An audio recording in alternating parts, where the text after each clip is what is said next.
আজকের ভিডিওর টপিক হচ্ছে আউটব্রেক অফ ম্যালেরিয়া নিয়ে একটা রিপোর্ট বা প্রতিবেদন কিভাবে হবে সেটা নিয়ে।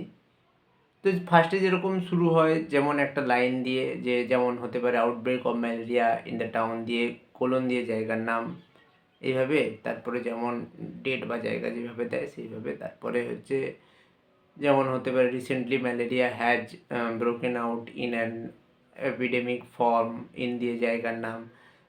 সম্প্রতি যদি পশ্চিমবঙ্গ হয়, সম্প্রতি পশ্চিমবঙ্গে ম্যালেরিয়া মহামারী আকারে ছড়িয়ে পড়েছে। তারপরে কয়েকটা ডিস্ট্রিক্টের নাম দেওয়া হলো, হাওড়া, মুর্শিদাবাদ, হুগলি, এরকম ডিস্ট্রিক্টের নাম দিয়ে। আর মোস্ট এফেক্টেড ডিস্ট্রিক্ট, এই জেলাগুলো খুব প্রচুর পরিমাণে আক্রান্ত হয়েছে বা সবথেকে বেশি আক্রান্ত এই জেলাগুলোর মধ্যে থেকে। তারপরে the number of the cases R increasing instantly which is an alarming situation for now. আক্রান্তদের সংখ্যা ক্রমাগত বেড়েই চলেছে, যেটা খুবই উদ্বেগজনক। According to health department bulletin বা হেলথ ডিপার্টমেন্ট এই ধরনের কিছু একটা দিয়ে 1000 people were affected with this disease and as many as 20 people died in last week. স্বাস্থ্য দপ্তরের পরিসংখ্যান অনুযায়ী প্রায় 1000 জন আক্রান্ত হয়েছেন এবং 20 জন মারা গেছেন। The entire town has been declared epidemic zone. পুরো শহরকে বা যে জায়গাটা নিয়ে বলা হচ্ছে ডিক্লেয়ার্ড এপিডেমিক জোন করা হয়েছে। এরকম একটা লাইন দেওয়া যেতে পারে যদি একটা ছোটো জায়গার উপরে হয়। The ডেডলিয়ার disease has created an আনপ্রেসিডেন্ট panic in the city বা টাউন, যাই হোক যেটা লেখা হবে। এই মারণ রোগ বা ব্যাধি পুরো শহরে আতঙ্কের সৃষ্টি করেছে। তারপরে আসবে কনসার্নড সেই জায়গা সিএমএইচ কিছু বলবেন। সিএমএইচ বলবেন যে ম্যালেরিয়া ম্যালেরিয়া কিসের জন্য হয়, কোন মশায়ের জন্য দায়ী। তারপরে যে সিমটমগুলো হয়, মাথা ব্যথা, পেট ব্যথা, জ্বর, গায়ে হাত পা ব্যথা, এইগুলো ম্যালেরিয়ার সিমটম। এবং সেই সিমটমগুলো হলে অবশ্যই যেন তাড়াতাড়ি ডাক্তারের কাছে বা লোকাল হসপিটাল বা স্বাস্থ্যকেন্দ্রে যাতে তাড়াতাড়ি গিয়ে চেক আপ করে, সময় নষ্ট না করে। এই জিনিসগুলো উনি বলবেন, এরকম একটা লাইন এখানে দিতে হবে। তারপরে hospitals are flooded with infected patients. পুরো সব হসপিটাল আক্রান্তদের দিয়ে ভরে গেছে, এই ধরনের একটা সেন্টেন্স।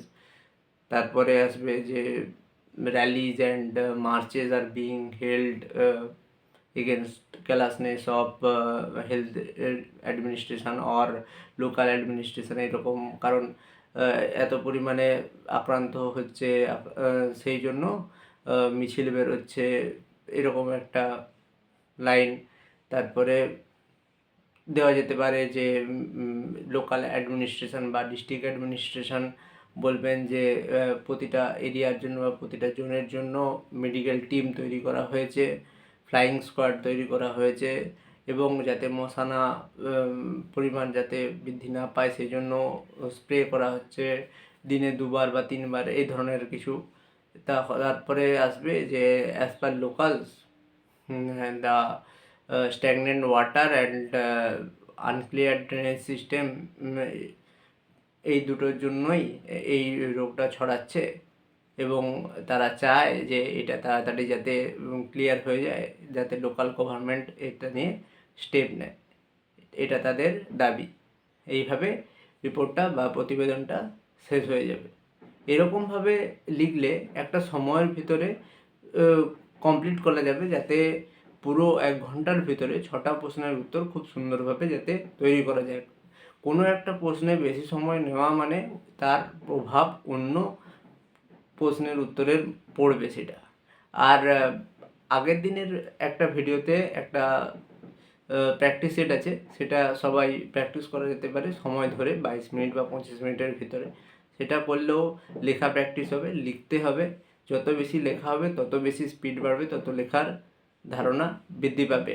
আর এর আগের লাস্ট ভিডিওতে মিসেলিনিয়াসের ডেসক্রিপটিভ ম্যাথেরও কিছু কোশ্চেন আছে প্রফিট লসের, সেগুলো করলেও মিসেলেনিয়াসের ক্ষেত্রে, ডেসক্রিপটিভ ম্যাথের ক্ষেত্রে খুবই কাজে লাগবে। আরও কোনো প্রশ্ন থাকলে অবশ্যই কমেন্ট সেকশানে জানাবে, আর এরকম ভিডিও পেতে অবশ্যই চ্যানেলটা সাবস্ক্রাইব করবে। ধন্যবাদ।